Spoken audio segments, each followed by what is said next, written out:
I would be very happy if the viewers would subscribe to my channel and comment on what they think about the case. Now, can you imagine a predator lurking in the shadows, terrorizing an entire state for over a decade? This chilling thought was a reality for Californians from the mid-70s through the mid-80s. A malevolent figure now known as the Golden State Killer cast a shroud of fear that blanketed the state, turning the dreamy California nights into a living nightmare. The Golden State Killer, a name coined years later, was not his only alias.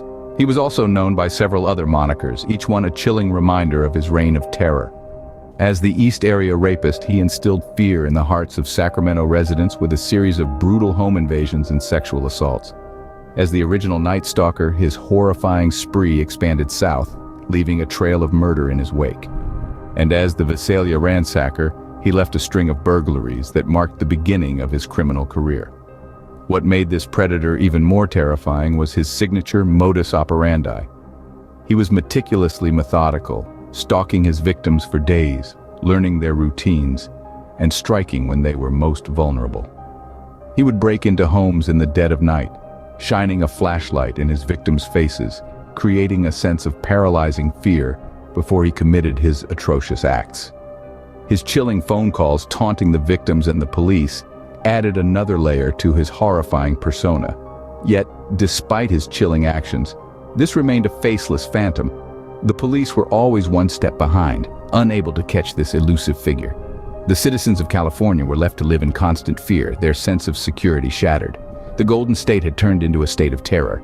He was the faceless phantom that had California living in fear. Here, you'll find the best bedtime stories. Don't forget to recommend us to your friends.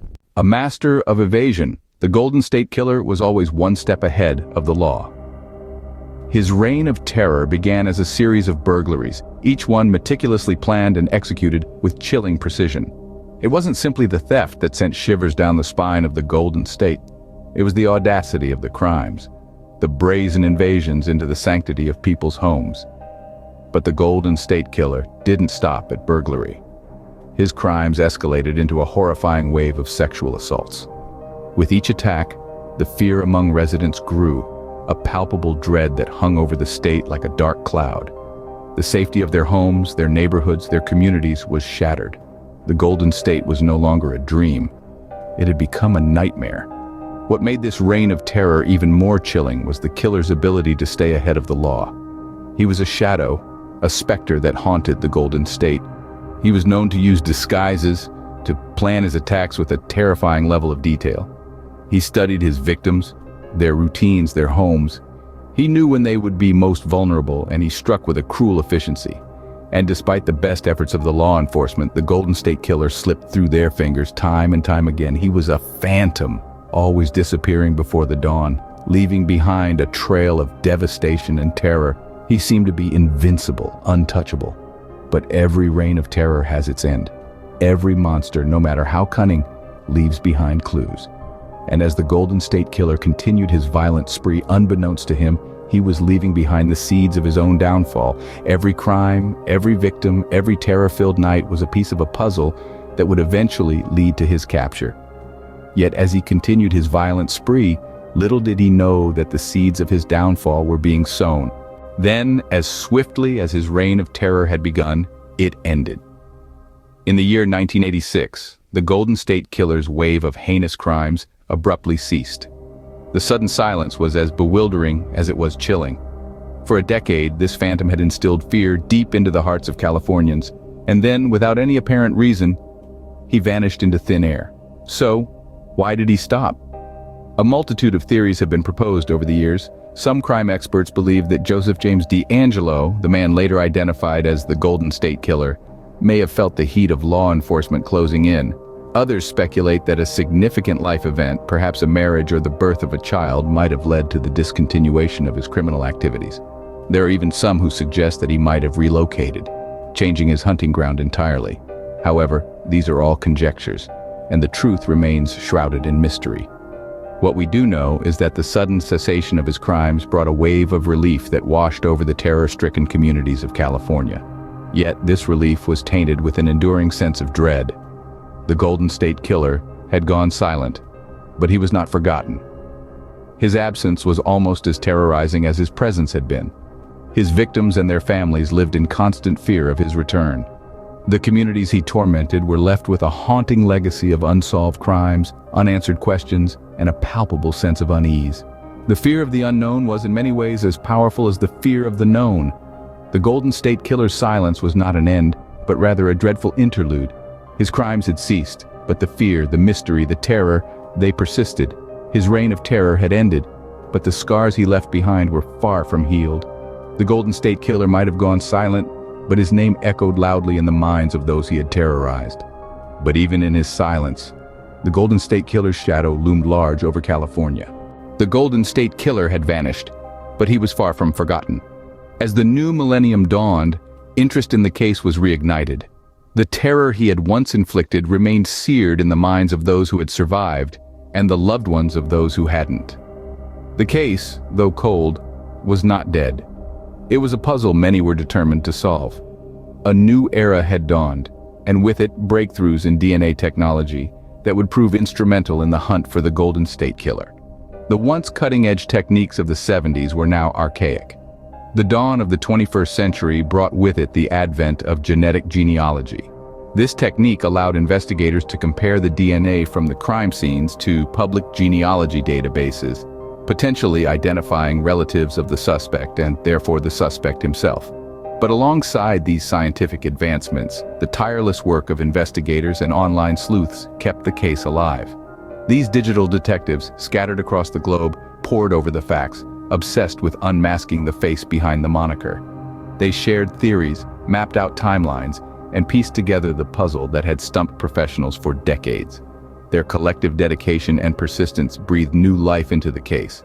And then, a breakthrough. A distant relative of the killer had submitted their DNA to a genealogy website. The net was beginning to tighten. The cold case was heating up. The Golden State Killer, who had evaded capture for over 4 decades, was now within reach of justice. The hunter had become the hunted. It was a new game, one where the stakes were higher than ever before. The predator was no longer in control. The tables had turned. The net was closing in, and the predator was about to become the prey. In 2018, after decades in hiding, the Golden State Killer was finally unmasked. The face behind the terror, the man who had wreaked havoc across California, was revealed to be Joseph James DeAngelo, a former police officer. This breakthrough in the case was nothing short of a revolution in crime solving. Investigators turned to a technique that was, at the time, relatively new: genetic genealogy. They began by uploading the DNA collected from crime scenes to a genealogy website. This allowed them to trace a family tree, which led them to DeAngelo. It was a meticulous and labor-intensive process, but ultimately, it paid off when the DNA from DeAngelo matched the DNA from the crime scenes. But the unveiling of DeAngelo as the Golden State Killer sent shockwaves far beyond the investigative team. Those who knew him were left reeling, unable to reconcile the man they thought they knew with the monster now revealed. Neighbors described him as a regular guy, a bit of a recluse perhaps, but certainly not someone capable of such heinous acts. His family, too, was left grappling with the horrific reality. Yet, for the victims of the Golden State Killer and their families, the unmasking of DeAngelo brought a measure of relief, a sense of closure that had eluded them for so many years. They finally had a face and a name to associate with their pain and fear. The shadowy figure that had haunted their dreams was now confined behind bars, held accountable for his actions. The arrest and subsequent conviction of DeAngelo marked the end of a long, horrifying chapter in California's history. The Golden State Killer, a symbol of an era marked by fear and uncertainty, was no longer a faceless menace lurking in the shadows. His reign of terror had come to an end. The long nightmare was finally over. Joseph James DeAngelo, the Golden State Killer, has etched a narrative of fear and pain into California's history. Born and brought up in the Golden State itself, DeAngelo's life path darkened considerably as he transformed into a malevolent force, instilling dread in Californians with his abhorrent acts. For more than 10 years, his horrifying reign encompassed 13 murders, 50 sexual assaults, and in excess of 100 break-ins. In 2018, an era of dread was terminated when innovative DNA technology exposed his true identity. The ensuing trial was a public spectacle, culminating in DeAngelo receiving multiple life sentences, with no hope of parole.